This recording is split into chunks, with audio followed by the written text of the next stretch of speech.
Hey gardeners, before you reach for that tiller at the end of summer, that trusty machine that seems like the answer to all your garden woes, let's take a moment to reconsider. Let's pause for a second. Let's think about what we're really trying to achieve in our gardens. I get it. After pulling out your tomatoes and beans, after a long season of nurturing and harvesting, it feels natural to want to reset the soil, to wipe the slate clean and prepare for the next planting. Tilling seems like the perfect way to start fresh. It's quick, it's easy, and it leaves the soil looking smooth and ready. But here's what most people don't realize. This seemingly helpful act can actually be quite detrimental to your garden's long-term health. Tilling does more harm than good. It's a short-term fix with long-term consequences. Sure, it temporarily fluffs up the dirt, creating that visually appealing soft texture, but it actually destroys the soil's structure, the very foundation of a healthy garden. When you till, you break up the fungal networks, those intricate mycorrhizal networks that act like underground highways, helping roots find nutrients and water. You also expose helpful microbes to the sun, where they die off. These tiny organisms are essential for breaking down organic matter and making nutrients available to your plants.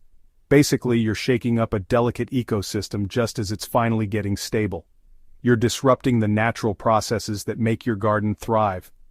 Maybe you're thinking, but I need to mix in compost. I want to get rid of weeds. I want my soil loose and airy. These are all valid concerns, and traditionally tilling has been the go-to solution, but there's a better way, a more sustainable, more effective way to achieve all of those goals, and it's called no-till gardening, or sometimes referred to as no-dig gardening.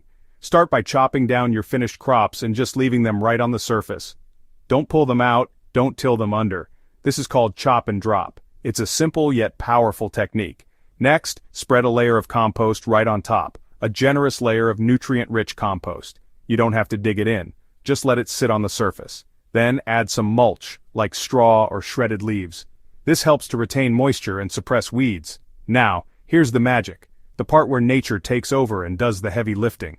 Let the earthworms and microbes do the digging for you. They are the unsung heroes of the no-till garden.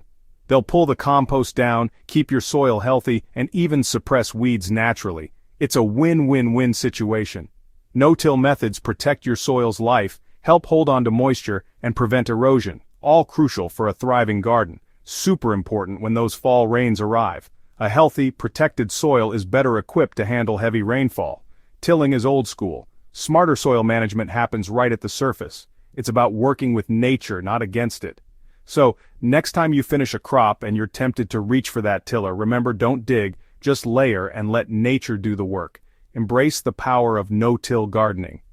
Give it a try this season. Your soil and your plants will thank you. You'll be amazed at the results.